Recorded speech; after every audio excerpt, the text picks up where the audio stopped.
Assalamualaikum warahmatullahi wabarakatuh. Selamat pagi teman-teman semuanya. Apa kabar? Alhamdulillah sehat semuanya ya. Baik, sebelum memasuki ke pembelajaran hari ini, alangkah baiknya kalau kita berdoa terlebih dahulu agar kita dapat konsentrasi untuk belajarnya hari ini. Baik, berdoa menurut keagama dan keyakinan masing-masing dimulai. Berdoa selesai. Baik, ibu absen terlebih dahulu ya teman-teman. Yang pertama Anita hadir, Bintang hadir, Cantika hadir, Dava hadir, Emma hadir, Vino hadir. Alhamdulillah hadir semuanya ya hari ini. Oke, ibu sudah absen. Teman-teman tahu enggak kita hari ini udah memasuki materi mengenai apa? Ada yang tahu? Ya, benar sekali, kita memasuki materi mengenai interaksi sosial. Nah, ibu akan sampaikan terlebih dahulu untuk tujuan pembelajaran. Tujuan pembelajaran setelah kita melaksanakan kegiatan pembelajaran ini, yang pertama tujuannya yaitu peserta didik diharapkan mampu menjelaskan pengertian interaksi sosial. Yang kedua, peserta didik diharapkan mampu menjelaskan syarat-syarat interaksi sosial. Yang ketiga, peserta didik diharapkan mampu menjelaskan bentuk interaksi sosial yang asosiatif. Dan yang terakhir, yang keempat, peserta didik diharapkan mampu menjelaskan bentuk interaksi sosial yang disosiatif.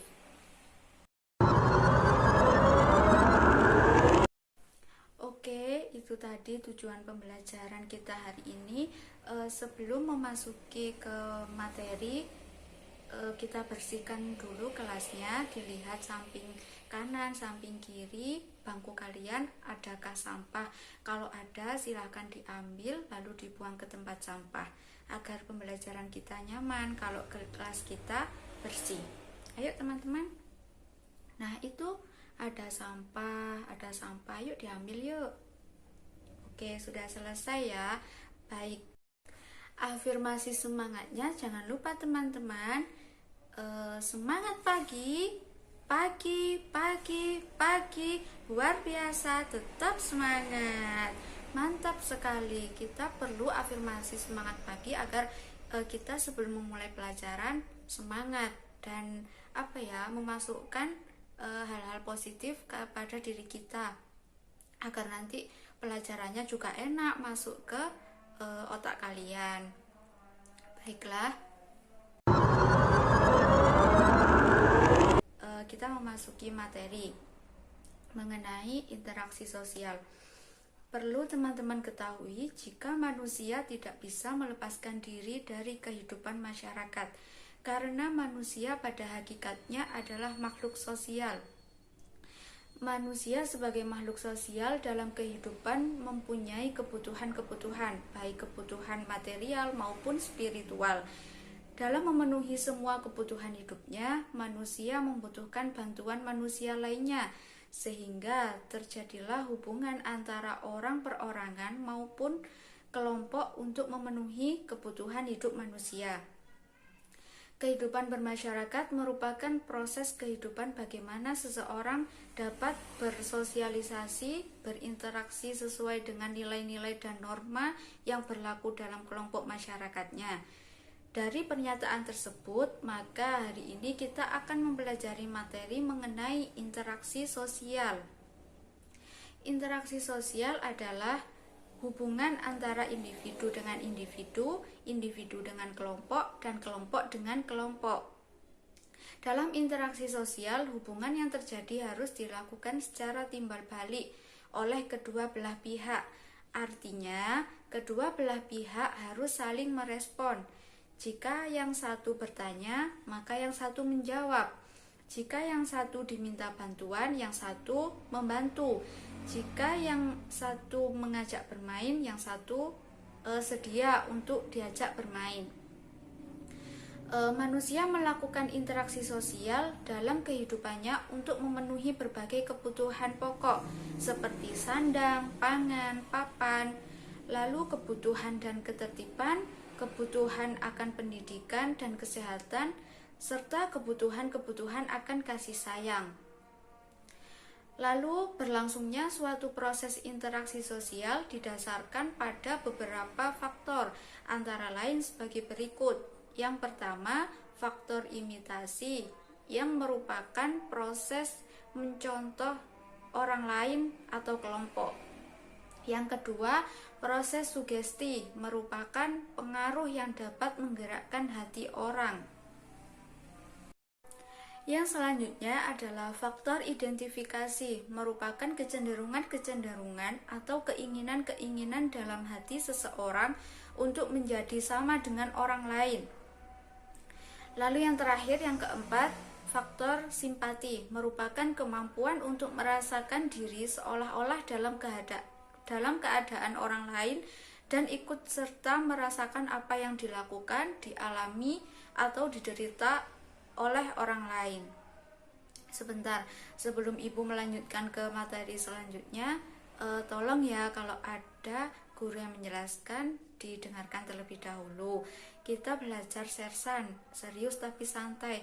Ada saatnya kita serius, ada saatnya kita santai. Saat ini kita serius dulu, santainya nanti. Pasti akan Ibu kasih waktu untuk santai, untuk ketawa-ketawa. Oke? Bisa diikuti ya. Oke, selanjutnya yaitu suatu tindakan manusia dikatakan sebagai interaksi sosial apabila memiliki ciri-ciri sebagai berikut. Ada 4 ciri. Yang pertama, jumlah pelakunya lebih dari 1 orang, biasanya 2 orang atau lebih. Kalau 1 orang kan nggak mungkin ya kita omong-omongan sendiri, nggak mungkin. Minimal ada 2 orang lah. Yang kedua, berlangsung secara timbal balik, seperti yang Ibu jelaskan tadi. Jika yang satu bertanya, yang satu menjawab. Nah, itu disebut timbal balik. Yang ketiga, adanya komunikasi antar pelaku dengan menggunakan simbol-simbol yang disepakati.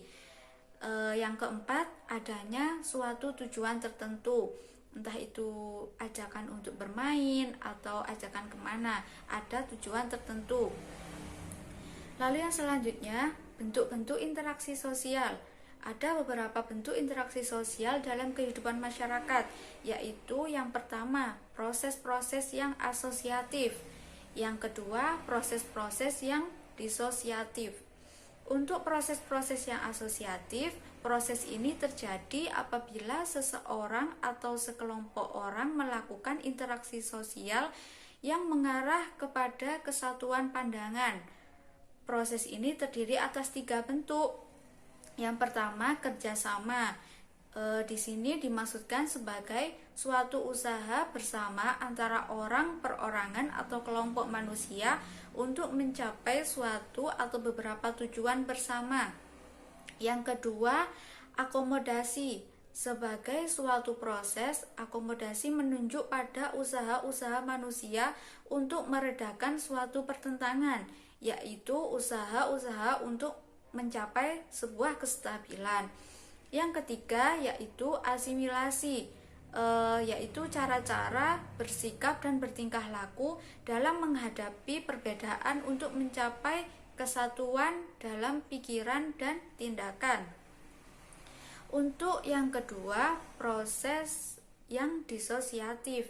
Proses ini terjadi apabila seseorang atau sekelompok orang melakukan interaksi sosial yang mengarah pada konflik dan merenggangkan solidaritas kelompok. Proses ini terjadi atas 3 bentuk, yaitu yang pertama ada kompetisi atau persaingan. Kompetisi adalah suatu proses individu atau kelompok yang bersaing untuk mencapai keuntungan melalui bidang-bidang kehidupan tertentu, seperti perlombaan. Yang kedua ada kontravensi. Kontravensi adalah sikap mental yang tersembunyi terhadap orang lain atau terhadap unsur-unsur kebudayaan suatu golongan tertentu. Yang ketiga, pertentangan atau konflik. Pertentangan atau konflik yaitu suatu proses di mana individu atau kelompok berusaha untuk memenuhi tujuannya dengan jalan menentang pihak lawan yang disertai dengan ancaman dan kekerasan. Baiklah teman-teman, itu tadi paparan materi dari Ibu mengenai materi interaksi sosial. Baik teman-teman, materi telah Ibu sampaikan. Sekarang Ibu akan membagi kalian menjadi beberapa kelompok. Satu kelompoknya terdiri dari 4 orang. Nanti per kelompok akan Ibu kasih soal untuk dikerjakan bareng bersama kelompoknya. Nah, nanti setelah itu, setelah dikerjakan, Ibu akan menyuruh kalian untuk pergi ke kelompok lain. Jadi perwakilan dari satu kelompok diwakili oleh satu orang untuk pergi ke kelompok lain untuk menyampaikan hasil yang telah dikerjakan bersama kelompoknya. Nah, nanti saling tukar pendapat. Kayak semisal nanti di kelompok 1 akan Ibu beri soal mengenai pengertian interaksi sosial. Nah, nanti di kelompok 2 akan Ibu beri faktor berlangsungnya interaksi sosial. Nah, nanti setelah itu kalian pergi ke kelompok lain secara bergiliran, tapi perwakilan ya satu orang saja. Nah, tujuannya agar apa? Agar kelompok lain itu lebih paham. Kan kalau dijelaskan dalam lingkup kecil dan dijelaskan oleh temannya, biasanya akan lebih memudahkan untuk memahami. Mungkin tadi penjelasan Ibu terlalu cepat atau bagaimana. Nah, ini kelompok fungsinya untuk lebih memperjelas kalian mengenai materi interaksi sosial ini. Nah, nanti setelah semua kelompok bergilir sudah tercapai sampai akhir, sampai bentuk-bentuk interaksi sosial. Nah, nanti kalau sudah selesai, Ibu akan membuka sesi tanya jawab. Seperti itu ya teman-teman, bisa dipahami? Oke. Sebelum memasuki sesi tanya jawab, kita ice breaking terlebih dahulu agar teman-teman lebih semangat. Oke? Nanti diikuti ya. Kalau Ibu bilang merah, tepuk tangannya 1 kali. Kalau Ibu bilang kuning, tepuk tangannya 2 kali. Kalau Ibu bilang hijau, tepuk tangannya 3 kali ya. Teman-teman di sini juga harus konsentrasi agar nanti kalau Ibu bilang warna apa, teman-teman tepuk tangannya berapa kali agar ingat ya. Nanti kalau ada yang salah akan Ibu beri sebuah pertanyaan. Oke, kita mulai. Yang pertama, merah. Oke, sip. Yang kedua, kuning. Nah, bagus. Yang ketiga, merah. Lah, 1 kali. Yang ketiga, hijau. Pinter, bagus sekali. Nggak ada yang salah ya, konsentrasi semuanya. Sip.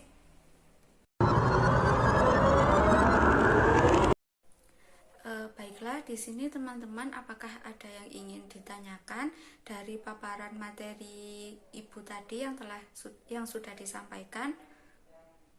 Oke, Cantika tanya apa? Iya. Adakah teman-teman sebelum Ibu menjawab, adakah yang ingin membantu menjawab? Iya, Bintang. Oke, silahkan dijelaskan. Nah, sip, bagus sekali. Jawaban yang disampaikan oleh Bintang menurut Ibu sudah benar sekali. Untuk Cantika, bagaimana? Ada sanggahankah dari jawaban dari Mas Bintang? Oke, sangat jelas ya, Mas Bintang, bagus sekali kalau menjelaskan. Kita beri tepuk tangan teman-teman untuk kita semua.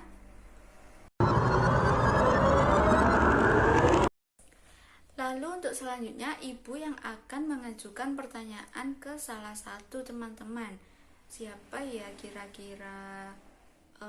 Vino. Ibu mau tanya ke Vino. Bisa disebutkan bentuk-bentuk interaksi sosial itu ada berapa dan apa saja. Silahkan. Bagus sekali, jawabannya Mas Vino sangat tepat, yaitu ada dua. Yang pertama, proses-proses yang asosiatif, yang kedua, proses-proses yang disosiatif. Bagus sekali, terima kasih, tepuk tangan untuk semuanya.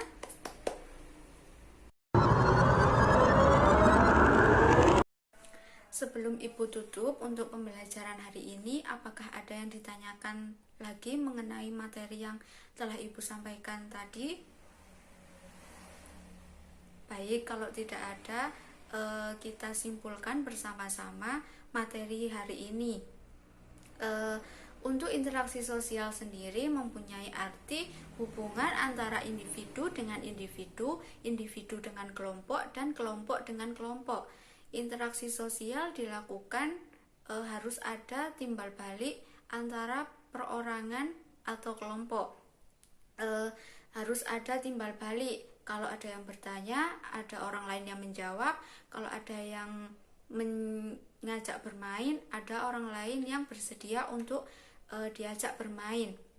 Lalu selanjutnya, orang melaksanakan interaksi sosial untuk memenuhi kebutuhan-kebutuhan seperti kebutuhan pokok seperti sandang, pangan, papan, seperti itu. Nah, lalu selanjutnya berlangsungnya interaksi sosial dikarenakan ada beberapa faktor. Yang pertama, faktor imitasi, yang kedua faktor sugesti, yang ketiga faktor identifikasi, yang keempat faktor simpati. Lalu, suatu tindakan manusia dikatakan sebagai interaksi sosial apabila memiliki 4 ciri. Jumlah pelakunya lebih dari 1 orang. Lalu yang kedua, berlangsung secara timbal balik. Yang ketiga, adanya komunikasi antar pelaku. Yang keempat, ada suatu tujuan tertentu. Lalu yang terakhir, bentuk-bentuk interaksi sosial ada 2. Yang pertama, proses asosiatif. Yang kedua, proses disosiatif. Proses asosiatif mengarah ke kesatuan seperti kerjasama, akomodasi, dan asimilasi. Untuk yang proses disosiatif yang menggerakkan ke suatu konflik itu ada 3, yaitu kompetisi atau persaingan, yang kedua pertentangan, yang ketiga kontravensi.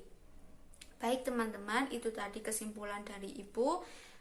Teman-teman, selanjutnya nanti saya beri tugas di Google Classroom dikerjakan agar Ibu mengetahui seberapa tercapainya materi ini tadi untuk teman-teman. Nanti bisa diakses melalui akun Google Classroom ya. Terima kasih. Sebelum pembelajaran kami tutup, alangkah baiknya kalau diakhiri dengan berdoa. Berdoa menurut agama dan keyakinan masing-masing dimulai. Berdoa selesai, Ibu ucapkan terima kasih. Baiklah teman-teman, Ibu akhiri pembelajaran untuk hari ini. Teman-teman tetap semangat, tetap jaga kesehatan, dan jangan lupa selalu belajar. Karena pepatah mengatakan, jika kamu tidak sanggup menahan lelahnya belajar, maka kamu harus sanggup menahan perihnya kebodohan. Sekian dari Ibu, kurang lebihnya mohon maaf. Ibu akhiri, wabillahi taufiq wal hidayah. Wassalamualaikum warahmatullahi wabarakatuh. Sampai jumpa di pertemuan selanjutnya.